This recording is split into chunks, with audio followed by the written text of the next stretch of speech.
Hello and welcome to the Nexus. Coming up on today's programme, which vaccine are you getting? It shouldn't matter since they're all approved, yet half of Germany, France, Spain and Italy don't want the AstraZeneca jab. They're calling it the Aldi Vaccine, like the budget supermarket. How on earth did it go from being a medical miracle to a bit of a joke? Also on the programme, misogyny in the UK. The government is making it a hate crime.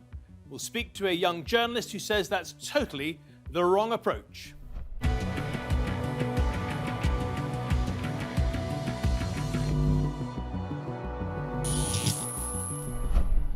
Much of Europe is preparing for a third coronavirus wave right now, so you think they'd be relieved to take any vaccine that's been approved. But that's not the case. Millions of people are worried about taking the AstraZeneca jab, which some have dubbed the Aldi vaccine. A recent survey shows that more than half of all people in Germany, France and Spain think the vaccine is unsafe, and just under half of all Italians agree with them. Why are people so worried? Well, there are several reasons, but the one that really stands out, the one that scared people the most, was seeing governments in all these countries restricting or suspending the vaccine's use after reports of blood clots. Some were fatal. But those fears were apparently totally groundless, according to the European Medicines Agency and the World Health Organization.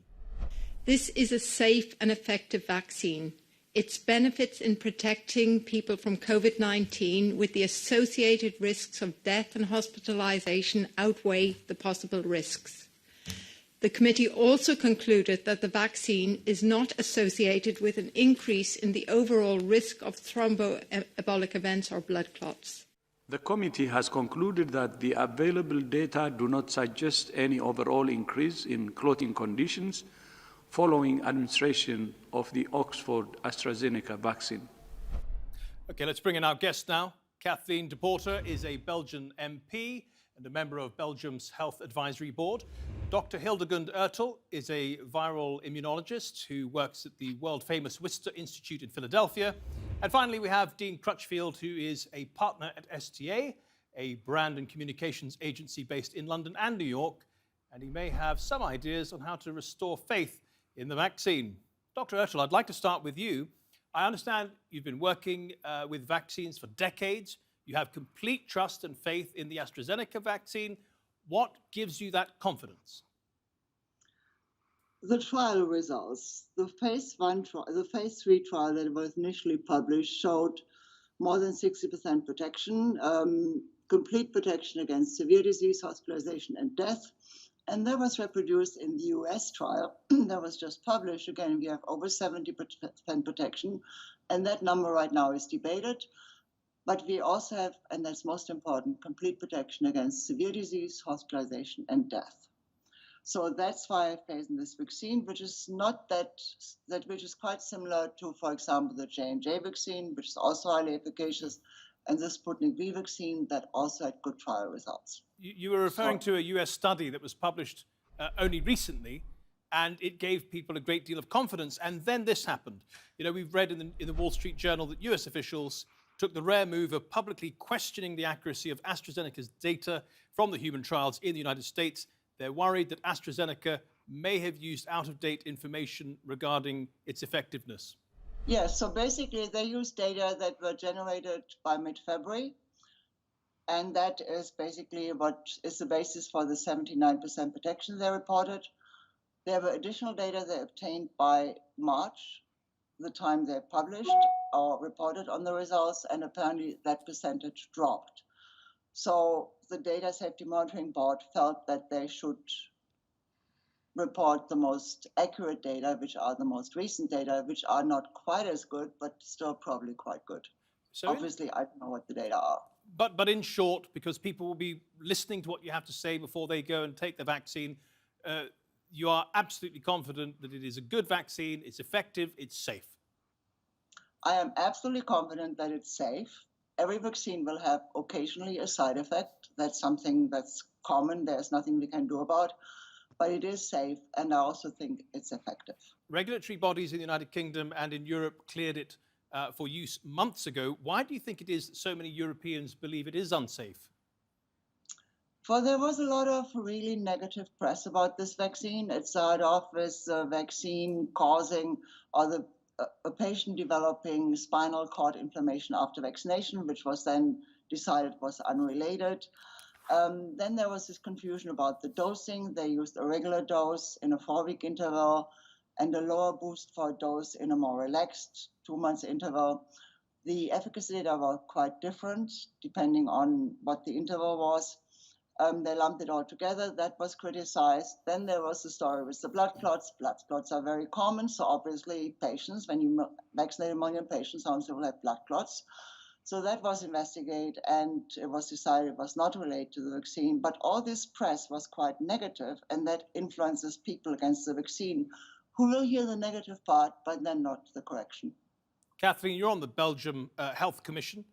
You decided not to suspend the rollout of the vaccines when so many others were doing so.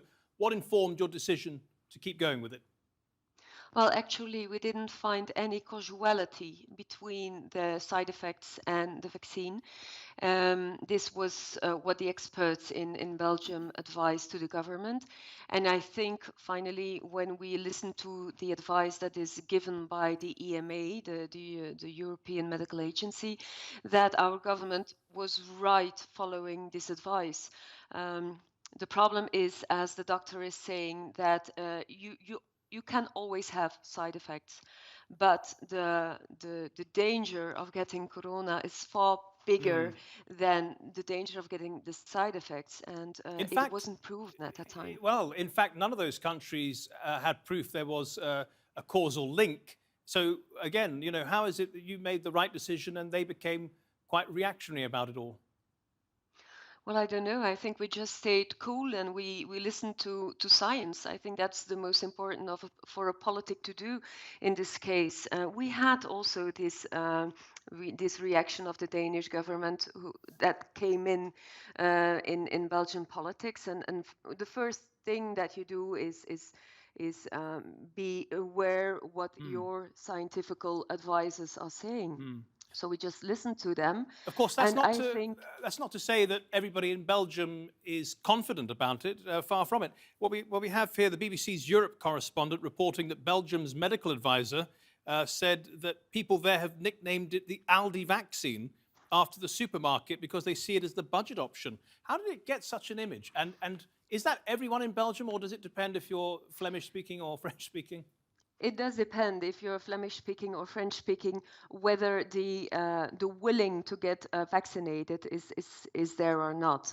So you can say that historically, Flemish people consider it more opportune to get vaccinated than the French-speaking people, who follow more the French media, in which the anti-vax society is bigger than in Belgium.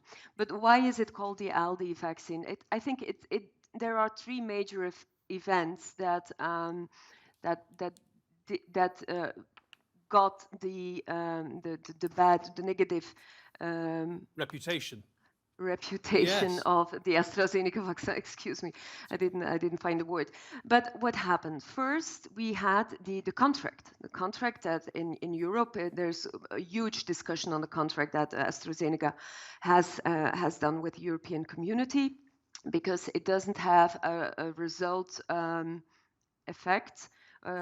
We don't get the vaccines that we ordered. That's the first thing. Then we had the clinical trial. We found out that in the clinical trial there were very few elder people who participated. So that was a bit people got a bit they didn't trust it really.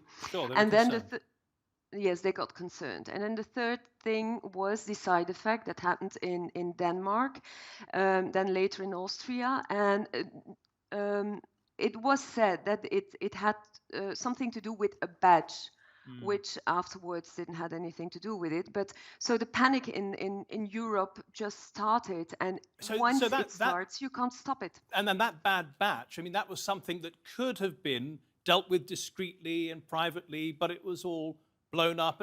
And Dean, the Aldi vaccine, it's a horrible nickname. It's a very unfair nickname, according to all the scientists, but a nickname can be dangerous to a brand if it sticks? Yes, it can be, but Aldi's a great brand. The fact that it's Yes, but what is it associated, known for, it's Dean? a great brand. So, you know, I think that there's an interesting analogy there. I think what's really strong about what I've heard from the doctor and Miss Porter is that, the doctor has clearly said the results, although there's some flaws, point to it being a highly effective drug. And as Miss Porter said, stay cool. I think that's the clear thing that AstraZeneca needs to be doing is it needs to stay cool, but it needs to be proud of the fact that there are some great results here. Yeah. This is a drug that could save the world for developing and emerging economies. It's cheap and fast. It's really amazing drug development on behalf of AstraZeneca. So I think that the association with it being affordable, being available in a mass level is actually a good thing as well. So I don't think it drags it down in that way. I think it actually positions it really well. The big challenge here, though, Dr. Ertl, is that even after the European Medicine Agency and the World Health Organization came out and said that clotting was not an issue, we then had the survey across Europe, Germany, France, Italy, Spain, in which even after that reassurance, more than half, roughly half, said they don't trust it. So what do you do? Basically, you have to get your government leaders, your community leaders, your religious leader to speak up and say it's a safe vaccine. It is a much better option than getting COVID and ending up with an incubator down your throat in the graveyard. For it is a good vaccine, and I don't think being called an Aldi vaccine is an insult. I mean, Aldi is a great store, and not everyone can drive a Porsche. Some people drive a Kia. Dr. Ertl, you're an absolute expert in vaccines, but Aldi means it's not that going to be premium. It's not going to be an elite vaccine or whatever. It refers to a budget kind of store that's very good, but still budget. So you've got to get people to drop that name and move on.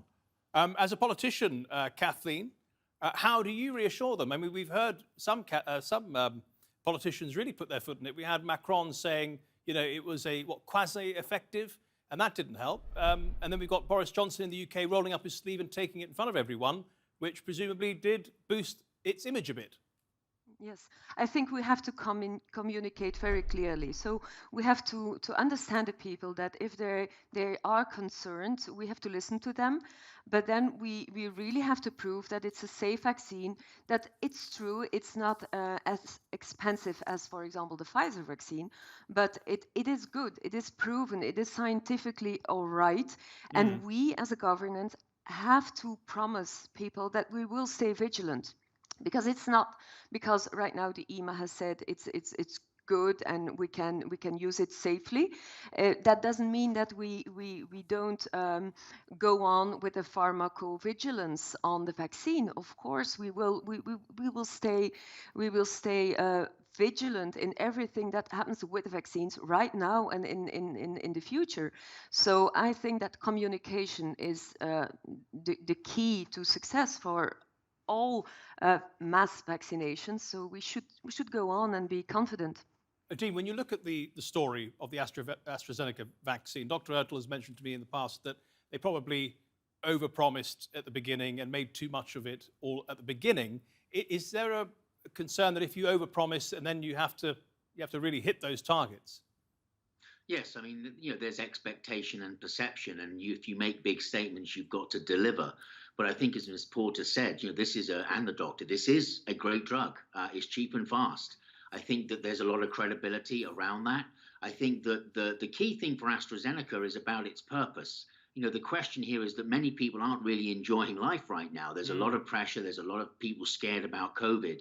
And, AstraZeneca's position around this in terms of its purpose, and I truly believe in purpose-driven brands, and AstraZeneca does have a purpose, and that's to help people enjoy fulfilling lives. And right now, that's the big goal. How do we help people enjoy fulfilling lives and create a solution that gets rid of this COVID problem? So again, I think that it's a real opportunity for AstraZeneca to move forward, but to use the purpose of the company to, and in a sense, get over the problems of its the overestimation that it made. I mean, 9 months ago, it was making some big statements, but it did develop the drug. It has launched the drug. It's not like it hasn't done it. And something happening so rapidly, it's paved with issues and problems. We know that. That's part of why I think places like the FDA take years to approve a drug. So this has happened rapidly. There's going to be issues and humps in the road, but I do believe AstraZeneca has the purpose in its brand that it can deliver the promise of giving something that literally can change the world, more than I think of Pfizer or Moderna. Dr. Ertl, people generally speaking don't have a choice of which vaccine they take. And as you told me before, Dr. Fauci says the best vaccine is the one that you're offered. Nevertheless, people will want to know your opinion. Which vaccine you think is the best and how would you rank them? I think right now they're all equal. They prevent you from getting deadly sick. Time will tell. Some vaccines may lose efficacy after 6 months or a year. Others may give you protection for 5 years. That's a big deal and makes a big difference, but it's too early to tell. Right now, I would say I would take any of them. And would you just make a comment on the Russian vaccine and the one developed in China? So Sputnik V initially was criticized for they started vaccinating the general population after a very small clinical trial. They then did a large clinical trial, published on it in a very good journal in Lancet, and showed 92% efficacy and safety. So that's a very good vaccine. The Chinese haven't really published in peer-reviewed journals, so I don't really know what to make of it. I don't want to comment on that vaccine. Well, Dr. Ertl, Kathleen DePorter and Dean Crutchfield, thank you all for your contributions to the Nexus today. Much appreciated. OK, let's turn to our second story now. And the British government is making misogyny a hate crime in England and Wales after the kidnap and murder of a young woman here in London. 33-year-old Sarah Everard went missing on March the 3rd, and within days, the Metropolitan Police had arrested one of their own. 48-year-old Wayne Couzens, an armed officer working in the Parliamentary and Diplomatic Protection Unit. Here's the head of Met Police, Priscilla Dick. The news today that it was a Metropolitan Police officer who was arrested on suspicion of Sarah's murder has sent shockwaves and anger through the public and through the Met. We are utterly appalled at this dreadful, dreadful news. The nation was indeed shocked and appalled, and over the next few days, vigils were held in Sarah Everard's honour. The biggest one on Clapham Common was broken up by police for contravening lockdown rules. The following day, the police were pilloried by politicians and the press for being heavy-handed, and protests were organised by groups like Reclaim the Streets and Women Uncut. And so the government was under pressure to do something, and they have. They've made misogyny a crime in England and Wales and plan to put undercover police in bars and pubs. But that's not enough for some. One politician said it might be a good idea to put a 6 p.m. curfew on all men. I would argue that at the next opportunity for any bill that's appropriate, I might actually put in an amendment to create a curfew for men on the streets after 6 p.m, which I feel would make women a lot safer. Well, are these the right measures, or will they do more harm than good? Let's bring in our final guest now, journalist and author Ella Whelan, who thinks Sarah Everard's murder is being exploited for political reasons. Ella, thank you so much for joining us on The Nexus today. Thank you for having me. It's a different perspective, but one that I think a lot of people might have some degree of support for. Why do you think that Sarah Everard's murder is being exploited? Well, I mean, quite specifically, if you look at the move to make misogyny a hate crime, which, as you said, has now happened, that's a whole process that has been happening for, I think, since back in 2015, when it was originally made law in Nottinghamshire. And so there have been campaigners, feminist campaigners on the outside, and politicians who've been in favour of pushing forward this kind of legislation for a very long time. And the tragic events of Sarah Everard's alleged murder was an opportunity to push that through. And so we can see that there has been some level of opportunism here. But I think the main point is that, it's a tricky situation. Lots of women will have heard of the news of Sarah's disappearance first, and then sadly later her alleged murder, and felt a shiver go down their spine, because it's our worst nightmare. It's what our parents tell us when we go out for the first time to watch over our shoulder. It's what contemporary feminism tells us, to be very afraid of men on the streets, and actually most relationships with men to be wary of. And so it's understandable that people are afraid. But the thing that we have to point out is that in particular, the circumstances of what happened to Sarah are incredibly rare. So most women who are murdered by men, it happens in a domestic situation at the hands of an ex-partner or a partner. So statistically, the chance of a woman being snatched, kidnapped, and then murdered by a stranger off the street is very, very low. And the reason why that's important is because I think what would be the worst outcome of this is if contemporary feminists took women's fears and turned them into reality, rather than saying we should have the confidence to not be afraid, to live freely as men, and use the streets and nightlife as freely as men. We're actually saying that women need to be protected, women need to be afraid, women need to be treated differently than men. That seems to me the worst of all outcomes out of this. And it brings into question whether or not making misogyny a hate crime would have had any effect on what happened to Sarah Everard in any case. Yeah, no, it wouldn't have. And no, it won't change anything. In fact, if it does change something, it changes something for the worse for women, because what it really does is cements, as I said, into law the idea that women need to be protected and treated differently to men. I mean, even just the basis of hate crime itself is a kind of a flawed system of justice, because the way in which we define hate crime is we define it by the perception of the victim. So if I am assaulted and I claim that that assault was not only just physical harassment, but also a hate crime because someone used misogynistic language, for example, there's no real proof that that is the case. It's just my perception. And so it's an incredibly victim-orientated nature of justice, which to me isn't justice at all. It doesn't do anything to fight sexism where it exists in society. And it's really unspecific.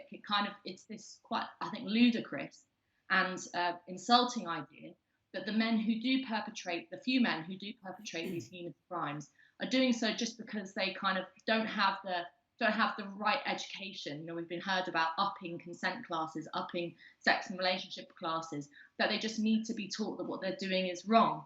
I mean, the man who allegedly did what he did to Sarah Everard did so in spite of the fact that he knew what he was doing was immoral. It's quite an infantile way of looking at things to suggest this is just about education and legislation, which is what some campaigners are arguing for. I think actually the difficult point that I think we as women who believe in women's freedom have to make is that it's time to get tough in relation to sexism. What I mean by that is the more we give into this idea that women are fragile, childlike, soft, in need of protection, unable to handle adversity in life, which I think many contemporary feminists want to portray women as, the more we are giving into the sexist idea that women are like that. Let's not forget. Well, it's not just the sexist idea that women are like that, but also that boys and men are inherently like the attacker, the assailant, the perpetrator, when in fact that is a gross exaggeration. Yeah, I mean, we are giving into really, I think, quite regressive biological determinist views of what the sexes are like. There is this sort of mainstream view now that all boys need to be taught about how not to rape women. All boys need to be taught to suppress their innate predatory, aggressive sentiments. I mean, that is just not the case, and I can imagine that it's quite difficult to, never mind it being difficult to be a woman now, quite difficult to be a man at the moment, because it's the terrible idea that you would be walking around have people feeling suspicious about you every time you have an interaction with them. A final question. Let me ask you about the protests. Are they an organic sort of display, or are they something that is orchestrated by quite small and determined groups? I think it's a mix. So initially the first vigil was, as I understand it, I wasn't there, a real mix of just ordinary women who wanted to come out and express their sadness at what happened to Sarah, but also their anger at not just the fact that Sarah was kidnapped, it was our worst nightmare come real, but also that it was a police officer that had done it, allegedly done it. So, there was a real sense of anger there, I think quite an organic one. As the days rolled on, I went to one of the protests in Parliament Square on the Sunday, which was a number of days after the vigil. And it was much more political, but in a way much more disparate. So we had Labour MPs making statements about the nurses' strike. We had one woman talking about Muslim women's access to resources. It was a real everything but the kitchen sink moment, and it actually wasn't about Sarah Everard anymore. Yeah. And so I think with a lot of these things, you have to ask, what is really on the agenda here? I think it should be women's freedom. I think it should be women's freedom from fear from other men and protection from the state. I don't see a lot of that in those protests. What I see is, unfortunately, a lot of demands for something to be done in this very nebulous way, which I think, people who have an agenda can come in and fill that vacuum. That's what's happened with making misogyny a hate crime. That's what's happened with lots of opportunist MPs here in the UK trying to, dare I say it, virtue signal when it comes to doing something nice and good for women, rather than actually looking at politically what it is women need to live that free life. Or even using the murder as a way to attack the police. Ella Whelan, thank you so much for your contributions to the Nexus today. Much appreciated. And thank you at home and on your phones for watching. If you want to see this episode or any of our previous episodes, do go to our channel on YouTube. It's Nexus TRT World. Till next week then, goodbye.